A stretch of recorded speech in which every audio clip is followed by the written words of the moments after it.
videolõunatund Nõmme raadios.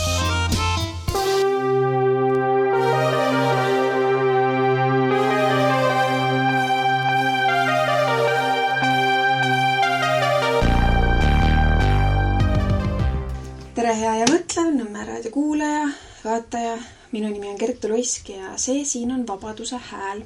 Saade järjekorra numbriga 78. Ma tänan teid kõiki, kes te leiate nädalas korra aega kuulata seda saadet. Kui mitte keegi ei kuulaks, siis ma ilmselt ei teeks seda ja räägiks kõiki neid asju lihtsalt väiksemas ringis, ainult oma inimeste seltsis. Aga kuna teid kuulajaid on juba minu jaoks päris suur arvestatav ports, minu kui lihtsalt suvalise oma mõtteid jagava koduperenaise jaoks, meediamastaabis muidugi minu töö mingeid suuri masse ei liiguta. Ja siin selle tegevusega seoses, mida ma teen, on õnn igasugu silte külge saada. Lõhestaja, manipulaator, mina vastandun ja mõjutan. Ja isiklik kasu on välja toodud. Just kui ma saaks selle pealt isiklikku kasu. Ma saan isiklikku head tunnet, et ma oma julgusega väljendada ennast nii, nagu mina mingeid protsesse näen. Võib-olla inspireerin teisi ka suu lahti tegema. Ja ma arvan, et see on hea tunne, kui sa tunned, et sa avaldadki inimestele positiivset mõju. Et kui keegi tunneb, et ma marudalt mõjutan, siis ma loodan, et positiivses suunas. Ja mõnikord isegi minu halvasti ütlemised, ma väga tahan loota, et mõjuvad positiivses suunas mingeid muutusi aset leidma. Näiteks kui ma siin vahepeal olen öelnud sellist nagu pisikesed inimesed öelnud, seda rohkem nagu 4 silma vestluses mingeid momente analüüsides, et nagu pisikest inimest. Mingi asja peale mul inimese suhtes tekib see tunne, et kui pisike inimene. Aga seal taga ei ole see, et ma tahaks solvata või seda inimest, kui tilluke sina oled. See ei ole mõeldud üldse solvanguna. See on tegelikult pigem nagu see, mida mina tajun, et kui me inimestena tuleme siia ilma, me oleme metsikult suured, me oleme nii võimsad ja siis meid tehakse pisikeseks. Nii et kui keegi ütleb teile, et te olete pisike või üritab teid pisendada või panna teid tundma pisikesena, siis see on meie enda asi murda sellest kestast välja ja iseendale esiteks näidata, kes me tegelikult oleme. Sest kui me hakkame mõtlema sellele, et ja siis ma teile näitan, kui suur inimene mina olen, siis selle tagajärg ma kahtlustan, et ongi need samad pisikesed hiigelegudega inimesed, kes ikkagi ei ole nagu sellele oma olemuse, sellele nagu juurele pihta saanud, et kui suur ma tegelikult võiksin olla, kui ma oleksin mina. Ja see mina olemine ei ole ka see, et ma teen elus ainult õigeid otsuseid, liigun ainult üles mäge ja siis ma olen see suur ja tegija. See suureks minaks kasvamine. Ma olen elus hästi paljud erinevate inimestega kokku puutunud ja täna just ühe kliendiga rääkides ma ise nagu tabasin ennast mõttelt, et need kõige suuremad inimesed minu jaoks on need, kes on käinud ikka nagu täiesti põhjas omadega ära. Sest seal põhjas olles siis sa saad natuke rohkem aimu, mis see elu üldse on, mis on elu väärtus, mis selles elus on väärtuslikku, mis mitte. Ja see aitab ennast üles ehitada ka kuidagi tervemale pinnale. Ja nii, aga ma lähen saatega edasi. Ja muidugi ma tänan kõiki positiivse tagasiside eest. Neid kommentaare on soe tunne lugeda, neid kirju lugeda on hea tunne. Ja mitte, et ma teeks seda, mida ma teen selleks, et inimestele meeldida. Muidu ma ju räägiks ainult toredatel teemadel ja ainult niimoodi. Kõik on väga hästi. Minu võti on pigem see, et ma räägin, kuidas asjad on, et me saaks üldse aru, missuguses reaalsuses me asume, või kus mina asun on ju, ja võib-olla teie ka, kui me asume samal lainepikkusel. Ja kuidas sellest siis nagu välja kasvada? Ja kasvamine ei ole midagi kerget või sellist, et nüüd mina õitsen ja kõik on väga hästi. See on ikkagi töö ja see nõuab julgust, see pidev iseenda nagu lahti. Ma hiljagu just tuli siuke võrdlus nagu koorumine, et me oleme nagu mingid tegelased, kes muudkui kooruvad ja siis sa koorud jälle ja jälle ja siis tuli see matrjoškade pilt silme ette, kuidas need nukud siis teed järjest lahti ja siis on järjest väiksem ja väiksem. Aga selles reaalsuses me tegelikult avame ennast ja lähme üha suuremaks. Et ma ei tea, kuidas see inimolendi matrjoška välja näeb, et teed lahti, veel suurem, ma ei tea. Ja üks kommentaar oli hästi huvitav teemaks tõde ja looja. Ja ma ei ole kuskil tõe, nii, nüüd ma tean kõike, asjad on nii. Ma räägin, kuidas ma sellel hetkel näen. Ja on olemas faktid, stiilis, et see on puu on tamm, hetkel sajab pihma ja nii edasi. Ja siis on see nähtamatu maailm, kus see tõde on kuidagi nagu hägusam ja ma arvan, et selles see hägusama tõe, mis iganes see siis, ma praegu siin ei tulegi ühtegi väga head näidet. Ja ma arvan, et see on see tee, kus me liigume võib-olla elu lõpuni ja selle nagu kõige viimases otsas suudame nagu midagigi aru saada, mis see tõde siis on. Aga ma olen veendunud, et absoluutne tõde on olemas. Mul on paar momenti olnud, kus ma tunnen, et ma olen sellel soonel ja keegi veel on sellel soonel, sest ma inimesega suheldes tunnen, et nagu mingi siuke, ma ei oska seda sõnadesse panna, ma ei hakka seda kogemust ära lörtsima ka selle sõnade punnitamisega. Või neid kogemusi. Ja see, et meil igal ühel oleks oma erinev loo ja kui see on kellegi tõde, siis ma aktsepteerin seda. Aga siinkohal ma kasutan võimalust öelda, kuidas mina seda näen, et meie, kes me oleme siin inimesed, hingega olendid selle kõrgema ühendusega, siis meil on ikkagi üks looja, kes ütleb, et see on Jumal, allikas, mis iganes, aga ma ütlen, et see koht, kust meid on loodud, see jõud, see tuleb nagu ühest punktist. Ja meie lihtsalt oleme selle jõu erinevad kehastused, aga kuskil oleme ikkagi ühenduses ja ma arvan, et see ongi see sammu, nagu me igaüks oleme oma enda kõrgema minaga joondumuses, siis me seal üleval ikkagi oleme kõik ühes koos, nagu ühes väljas. See on nagu minu selline hetkenägemus. Ja võib-olla elu annab mingeid raputavaid kogemusi, mille peale ma hakkan asja kuidagi teistmoodi nägema, aga see on see hetketunne. Ja miks ma seda jagan, kuigi see on toores, on see, et me kogu aeg peame olema ikkagi ühenduses selle minaga, kes ma praegu olen ja lubama läbi selle iseenda aktsepteerimise selles punktis olla avatud muutumisele, kasvamisele, suuremaks koorumisele siis. Ja väga hea selline nagu reaalsuse, et kuidas saavad olla siis nii-öelda erinevad reaalsused, erinevad tõed, et elame ühes maailmas, aga igal ühel on oma maailm. On konfliktsituatsioonides näiteks, mõelge mingi näite peale, mis teil enda elust on, kuidas te teate kahte inimest, kes omavahel on tülis ja mõlemal on justkui nagu õigus, aga mõlemad natuke nagu eksivad ka. Ja siis tulebki see vaatleja roll nagu hästi kasuks, et sina ju vaatlejana tegelikult saad kõige paremini aru, et kus on see kuldne kesktee. Ja see ongi see, et konfliktis olevad inimesed on ju ise enda ära mõjutanud, nad on nad ei suuda objektiivselt seda asja näha, sest neil on emotsioonid mängus ja siis ongi selleks, et aru saada, mis siin ilmas toimub, on vaja emotsioonideta toimuvale otsa vaadata ja kui mingi emotsioon tuleb esile, siis las ta tuleb, las ta läheb ja siis vaatad kaine pilguga edasi. Ja siin kas või see situatsioon, kuidas meedia paiskab mingi uudise välja, ühed plaksutavad kaasa, ühed ütlevad täisjura ja siis keegi vaatab, ütleb nii ja naa. Siin hiljaaeg oli see selline pealkiri, et naised kodumaa kaitsel ja pilt oli selline, ma ei tea, ma olen kodutütar olnud, et mingid laagrid korraldatakse metsades nii poistele kui tüdrukutele. See on minust okei, mingid siukseid oskusi metsas.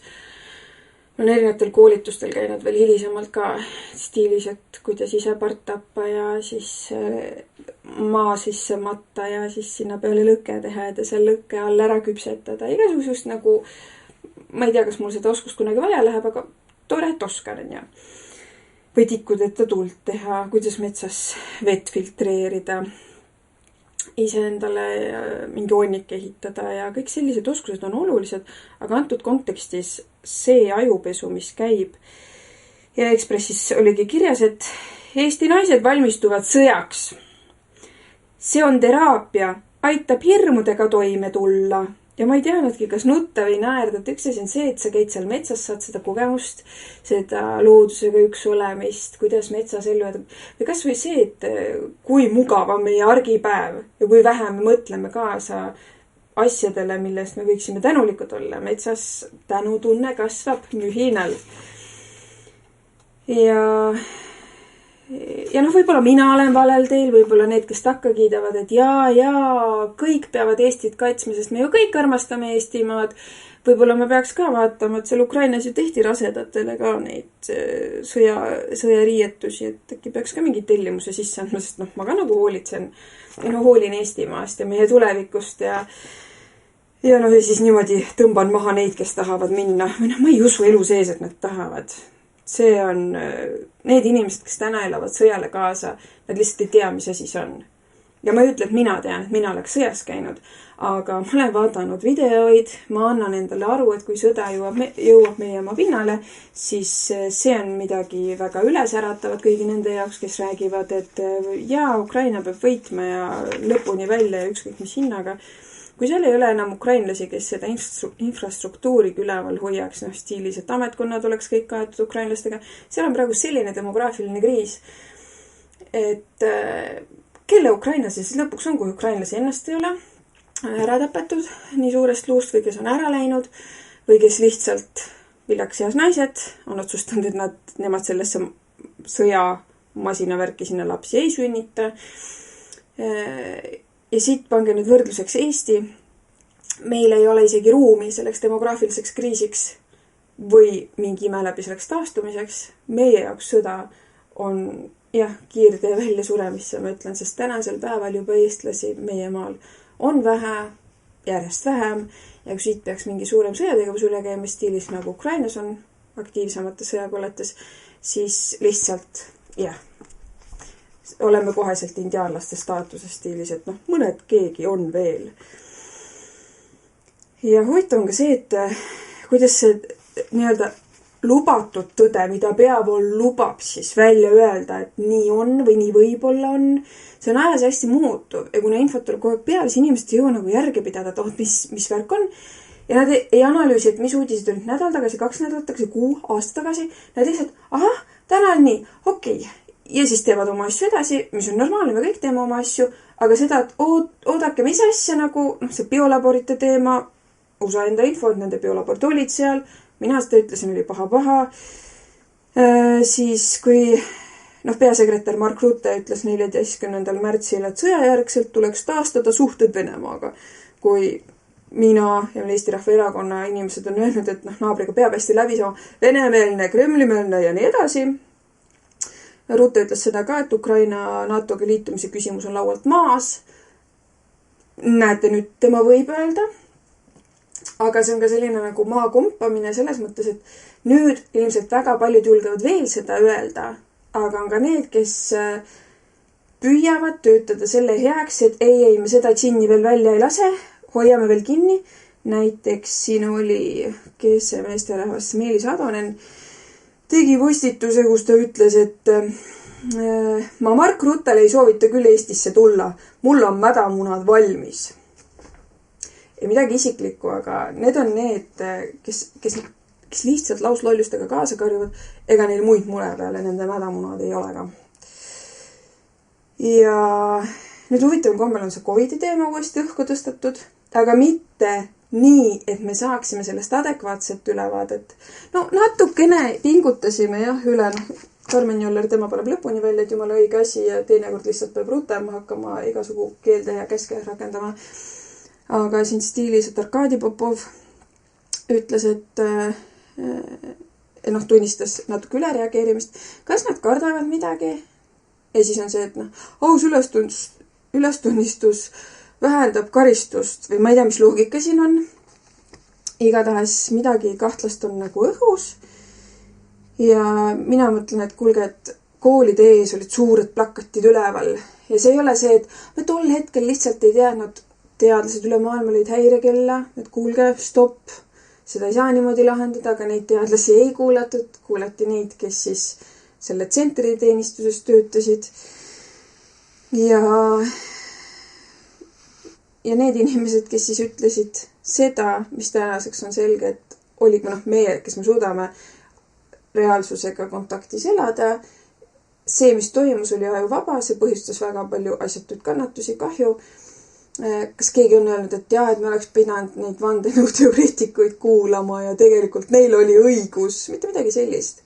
Meie tegelesime päriselt selle kriisi ohjeldamisega selles plaanis, et inimesed ei läheks ennast katsetusfaasis ainetega niimoodi laborirottidena kohtlema ja nii edasi. Ja mitte ainult see hirmufoon, milles need lapsekesed ka siis elasid, maskiga pead klassis olema ja istud seal teisega ja külg külje kõrval ja siis ei tohi hingata, et ohtlik, õudne. Pluss siis see füüsiline näide, mida ma olen ka siin toonud, kes teise klassi last vägisi testiti. Sest ta oli jätnud testimata ja siis võib ju teise klassi last füüsiliselt kinni hoides vägisi orki ninna toppides testida. Ja tänase päevani kästakse vihata vandenõuteoreetikuid, kes tegelikult olid selles hulluses nagu mõistuse hääled. Vandenõuteoreetikud on sellepärast harad, et nad lõhestavad ja külvavad hirmu ja paanikat ja me lihtsalt ütlesime, kuidas oleks mõistlik seda teha ja ma arvan, et tänasel päeval me peaksime seda liini jätkama, et meil on see peavool, kes on tellimusmuusikud ja siis meil on need, kes iseseisvalt otsivad, mis tegelikult toimub, kes ei pea korrutama seda, mina ei pea korrutama seda, mida mulle keegi ette ütleb. Kui ma ei ole sellega nõus, ma kahtlen selles, ma uurin ja ma ütlen, mida ma oma uurimuse põhjal näen. Et selles plaanis ma soovitan inimestel ikkagi jälgida mõlemat inforuumi, peavoolu selleks, et olla kursis, kuidas su kaasmaalased võivad asju näha, et säiliks mingi kontakt nendega, nende reaalsusega, stiilis, et kui sa kellega suhtlema, siis sa oskad talle seletada, sest sa tead, kust tema see seisukoht tuleb. Ja vandenõuteooriad on siis need, mille alusel me saame seda tervikpilti natuke adekvaatsemalt kokku panna. Nii, ja me oleme hoiatanud jälgimisühiskonna eest ja ei vandenõuteooria, aga järjest kõik need vandenõuteooriad leiavad niimoodi aset. Kõige värskem on seesamune, et Eesti politsei soovib 2027. aastaks kasutusele võtta uue liiklusjärelevalve lahenduse ehk iseseisvalt ja automaatselt rikkumisi salvestava patrullauto. Tehisaru abil liiklust analüüsiv auto ei piirduks vaid kiiruse mõõtmisega, vaid fikseeriks pildi abil ka autos sees toimuvat. Ja siis on veel selline vahva asi. Riik kavandab üle-eestilist näo- ja numbrimärgi tuvastusega valvekaamerate võrku. No muidugi, et kuritegevus välja juurida. Aga kui pukis on kurjategijad, siis ma ei usu, et nende südame asi oleks, et kõik oleks ausad ja head kodanikud ja meil kõik see väga hästi toimiks. Pigem ma arvan, et nad teevad täpselt seda, mis aitaks neil nende enda pättused töös hoida. Ehk siis antud juhul nad täidavad tellimust, korraldada meile siia üks korralik digikoonduslaager. Nii et pätid teevad näo, nagu nad oleks väga-väga pättuste vastu.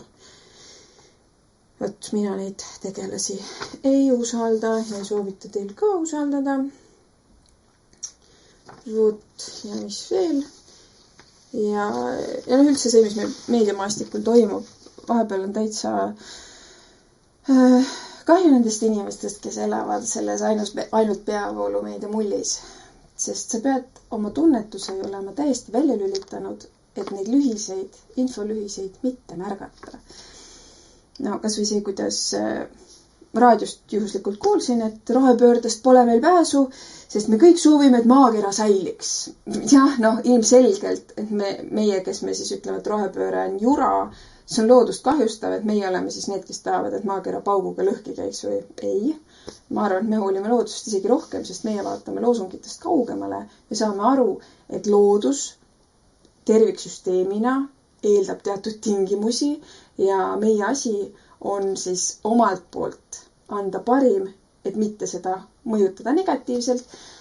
Aga nüüd, sest tänasel päeval on niimoodi, et kui rohepöördele oled vastu, siis sa oled maakera vaenlane. Kas rohepööre on maakera huvides? Ma kahtlen. Või mis kahtlen? Ma tean, et ei ole. Ja seda enam, et see, mis Nursipalus toimub, et see ei ole siis nagu maakera osa.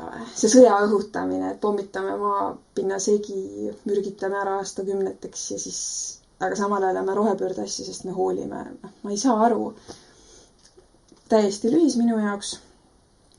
Ja mitte ainult see loodusega niimoodi käituda, aga kui meile räägitakse, et kaitsevõime, et meil oleks ikka hea ja kodumaa, vabariik, demokraatia ja samal ajal siin Nursipalus, soovitan vaadata Facebookis gruppe MTÜ Meie Nursipalu ja Nursipalu kaitseks. Siin oli mitu juhtumit, kus ingliskeelsed tüübid panevad lihtsalt kinni suure tee, mitte mingit teemärgistusi ei ole, mitte mingit vastavaid teadaandeid, ma oletan, et lubasid ka mitte ja lihtsalt kohalikud ei saanud läbi sõita, öeldi, et ei saa, et seal ees on mingi tank, seal oli veel mingi juhtum, ma mäletan, mis siis öeldi ja lihtsalt ei saa sõita ja kõik. See ei ole ju normaalne. Neil on oma alad olemas, tehke seal oma pulli, aga asi läheb nagu veel tobedamaks. Siin olid mingid linnas tehtud harjutusi niimoodi, et inimesed pildistasid koduhoovis. Tüübid mängivad sõda. No, see ei ole ju normaalne. Kodu on püha, et nüüd kui me valmistume sõjaks, siis kõik muu, mis muidu oli normaalne. Ei, meil on nüüd selline sõjaajastu ja me peame laskma kõiki neid asju teha. Teavitage inimesi. Valmistage need vaimselt ette, et sa vaatad aknast välja, äkitselt sul on sõda hoovis. Meil on 3 aastat komposteeritud. Kohe tuleb. Kui sul äkitselt on mingid mundrid hoovis. Kas ei või see inimese vaimsele tervisele kuidagi negatiivselt mõjuda või mina arvan, et see oleks päris häiriv. Aga selle peale siin tarkpead ütlevad internetis ju vastu, et parem omad kui võõrad. Meil on 1000 võõrad sees ja vaadates meie, kuidas välispoliitilised asjad aset leiavad, siis need võõrad võivad ikka hetk muutuda mitte liitlasteks, aga vastasteks.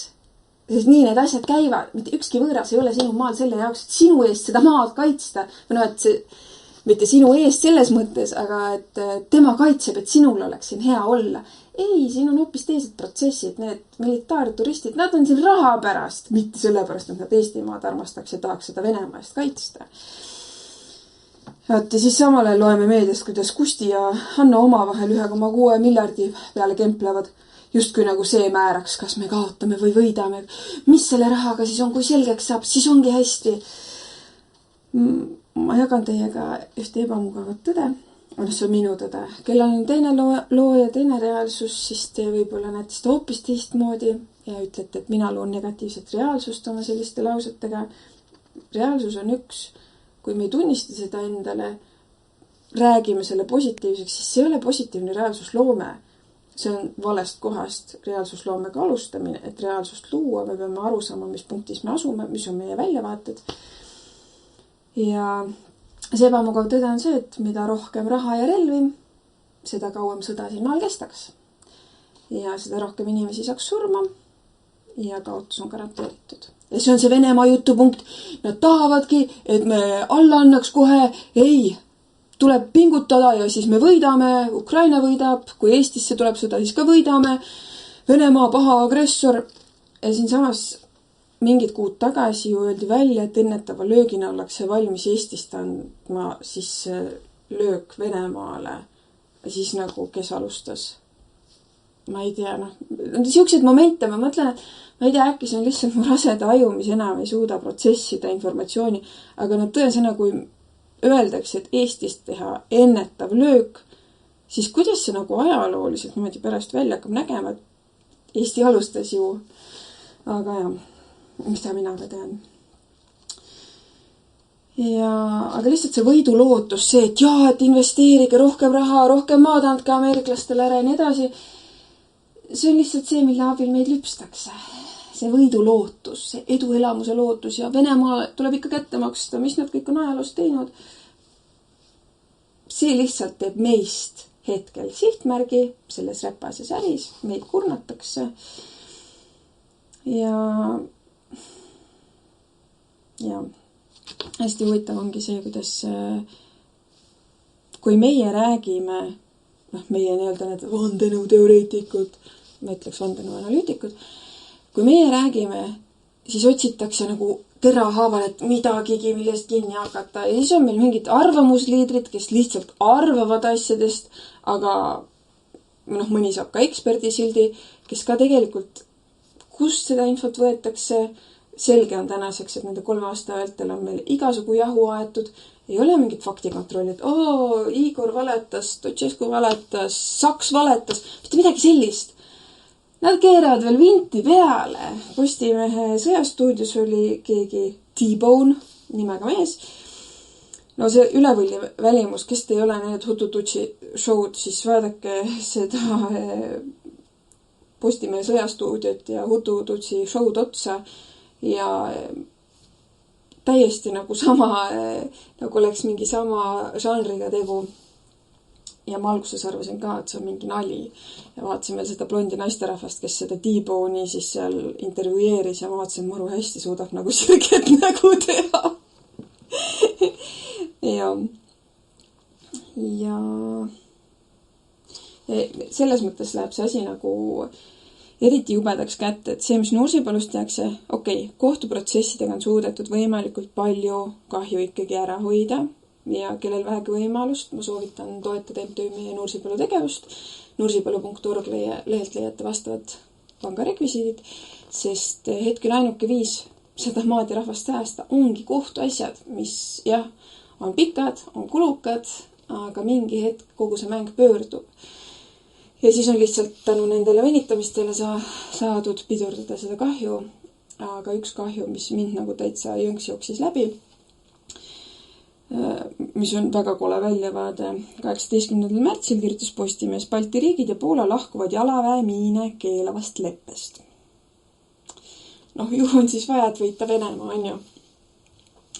Sõjaline oht NATO liikmesriikidele, mis piirnevad Venemaa ja Valgevenega, on oluliselt suurenenud, arvestades seda ebastabiilset julgeolekukeskkonda, mida iseloomustab Venemaa agressiooni ja jätkuv oht Euro-Atlandi kogukonnale, tuleb kaaluda kõiki meetmeid, mis tugevdaksid meie heidutus- ja kaitsevõimet. Usume, et praeguses julgeoleku olukorras on ülioluline tagada meie kaitsevägedele paindlikkus ja vabadus valida uusi relvasüsteeme ja lahendusi, et tugevdada alliansi haavatavat idatiiba, kirjutab Hanno Pevkur ja siis nende teiste riikide kaitseministrid ka oma ühisavalduses. Hea on ju, kaitse, aga mida see tegelikult tähendab? See tähendab seda, et meie tsiviilelanike eluruumi vähendatakse veelgi, sest need kohad, kuhu neid maamiine panema hakatakse, see on ju, kui ma tean, et kuskil metsas pannakse neid maha, ma ei lähe sinna kanti kah.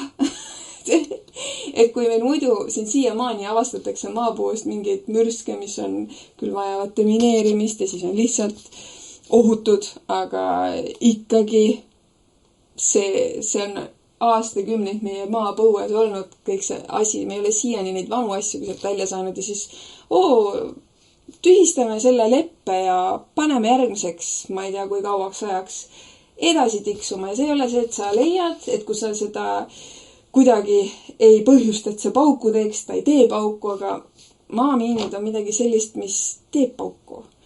Et isegi kui sa ei oska seda pauku panna tegema ise, siis seal ei olegi palju teadmisi vaja, piisab sellest, kui astud peale. Ja maailmas ega ilmaasjata neid asju ära ei ole keelatud. See on lihtsalt midagi nii ohtlikku, aga sõjaärikatele tundub, et on seda vaja.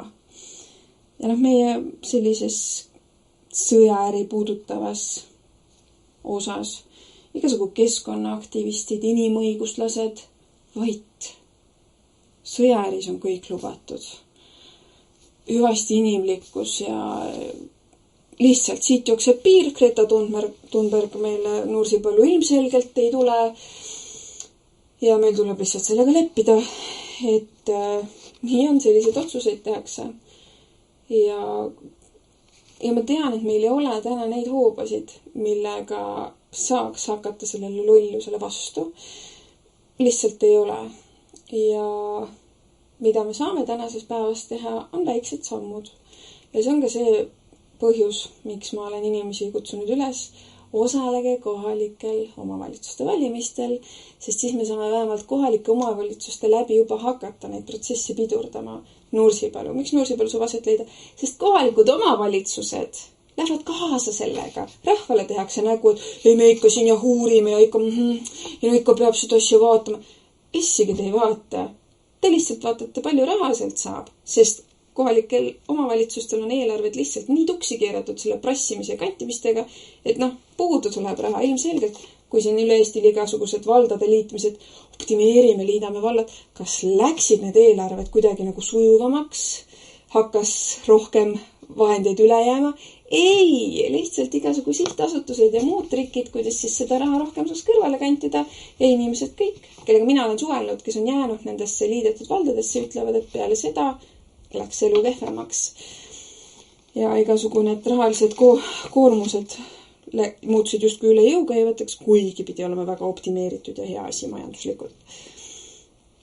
Ja kelle huvides on see, et meil pannakse nüüd maa neid miine täis? Ma arvan, et need samad inimesed, keda meie siis ütleme, et hakkavad meid Eestimaad kaitsma, me seame nemad ise ka juhtu. Ja siis lihtsalt kuskilt uudistest, jah, seal käis mingi, jah, õppustel juhtus ja nii edasi, et juhtub, igasugu asju juhtub. Ja kuni see ei ole kellegi enda lähedasega juhtunud, siis see nagu ei puuduta või statistika, ikka inimesi saab surma ja kaitsevõime nimel ongi ohvreid toodud ja aga mõelda sedapidi, et me jääme selle naabri kõrvale, midagi pole teha. See, kuidas meile on juurutatud siin, et diplomaatia on välistatud idanaabriga, diplomaatia ei olegi midagi, mida me viljeleks nendega, kellega me väga hästi lihtsalt läbi saame. Diplomaatia tulebki mängu siis, selle võlu tulebki mängu siis, kui olukord on keerulised. Ma olen suvaline koduperenaine, ma ei väsi seda kordamast. Ma saan aru, miks need spetsialistid aru ei saa? Kelle huvides nemad toimetavad, et nad korrutavad meile selliseid mantreid, mis tegelikult on meie maale ja rahvale ohtlikud. Norida tüli sellise naabriga, ma arvan, et see on enesetapp. Aga kuna need, kes seda tüli norivad, teenivad nende huve, kellel on täiesti ükskõik sellest Eestimaast, siis neil ei tekitagi see mingit tunnet, sest nad keskenduvad sellele, kuidas neil endal selles käsu täitmises on hetkel kasulik, mugav ja sealt ei tekigi seda lühist siis. Sest mulle tundub ka, et need inimesed on iseenda sellisest sisetundest ja tunnetusest ikka nii kuramuse kaugel, et seal vist ühtegi kellukest ka ei helise, kui nad mingi käkiga hakkama saavad. Aga see selleks ei ole minu asi kanda. Aga vabadus, inimõigused ja inimlikkus, need ongi kolinud internetti, neid ei peagi päris elus nii väga enam olema. Ja kasutan jälle eetriaega, et teha reklaami. 2. aprillil kell 14.00 toimub internetipäev 2025 pealkirjaga Inimlikkus internetis. Internetipäev kutsub osalema. Võtame tänavusel internetipäeval luubi alla mitmed põletavad ning aktuaalsed teemad. Otsime interneti inimlikkust, kiikame noorte tulevikuoskusi kujundavasse klassiruumi ning küsime, kas kätte on jõudmas aeg interneti taasvabanemiseks. Kohtume 2. aprillil alguse kell 14.00 Palo Alto klubis aadressil Telliskivi 57. Internetipäev on osalejatele tasuta. Registreerida saab ka seal Facebooki ürituse lehel. Kui panete otsingusse inimlikkus internetis, siis annab selle ürituse välja.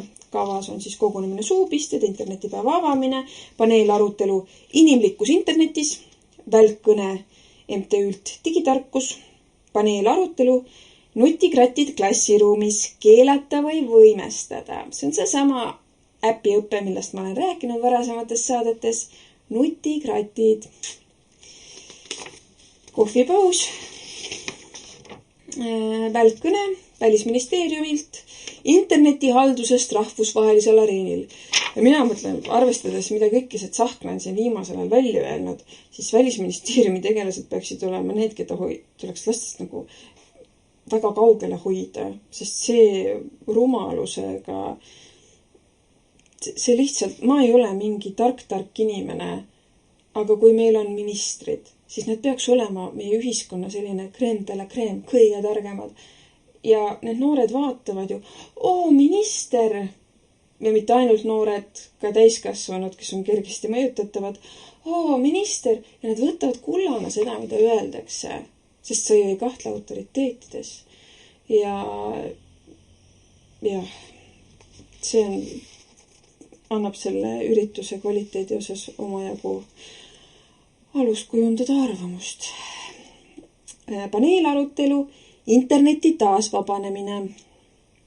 et sellise nimega paneelarutelu interneti taasvabanemine. Päris huvitav, mis selle pointi taga on. Praegu siis ei ole vaba. Ja asja korraldab Eesti Interneti Sihtasutus. Eesti Interneti Sihtasutus on siis 15 aastat vana ettevõtte, kapitali 0.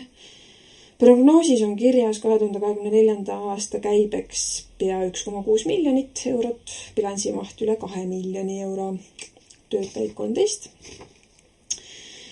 Sääne sai sest tämpäne vabahuse hely ja kellele meeldib see lõpuosa, eriti see võrukeelne osa, siis ma siin igaksugus eesti keeles teen ühe väikse üleskutse.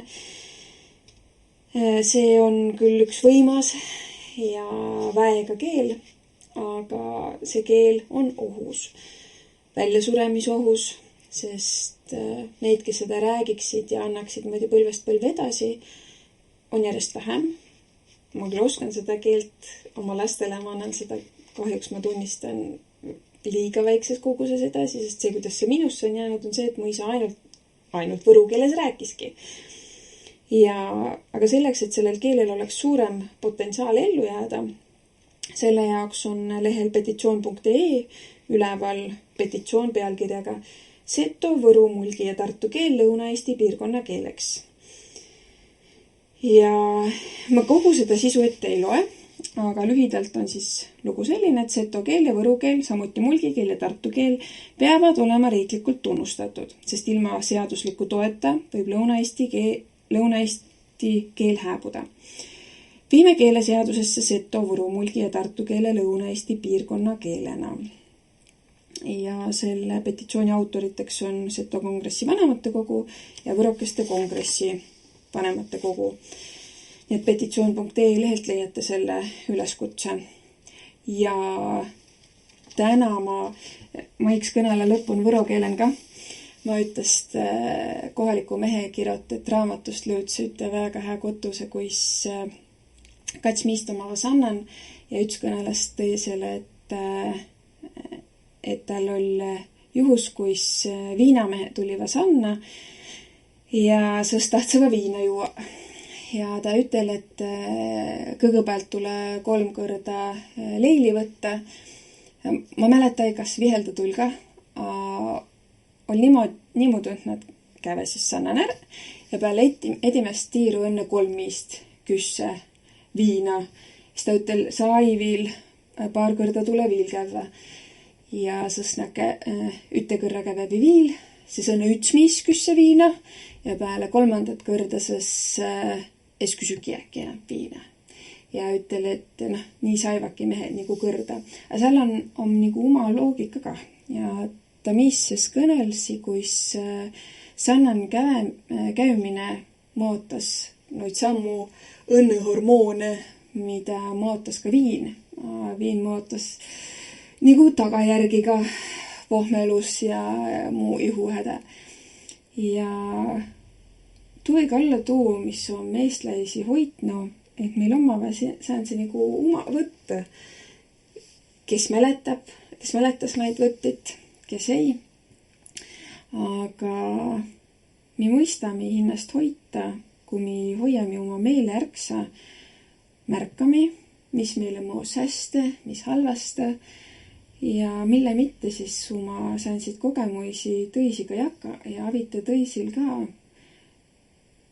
kuigi muudu tervempa nahaga taad ilma tiid kävu, sest eesmärk võissigi olla, et inimene elas tervena, rõõmsana ja kui midagi säänest negatiivset tule esile, mis kuts nagu pagema eloist ja püürduma igasugutside meelemürke ja narkootikumide, ka naide narkootikume, ma tiiäki, kus ta sõna võro keelen õigele kasuta, omava ka narkootikumi, mida sa kitliten inemiisi käest, et ka noist nagu hoidu.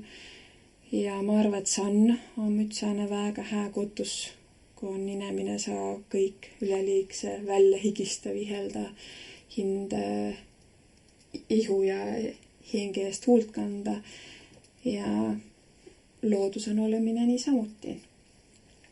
Et püüdämme tead keerulist ellu võimalikult lihtsahe ja tervena äärellä. Ja peaasi, et meel oleks kerge ja rõõmhengen, sest võina ullusega, mida ma õkva teile ette loi, saa näidest ka läbi minna nii, et jäi haiges. Aga aituma kuulemast ja järgmise kõrrani.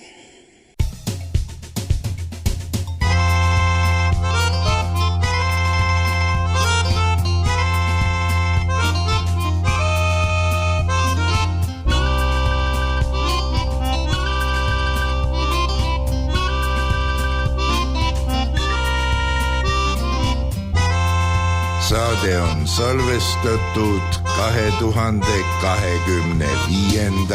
aastal.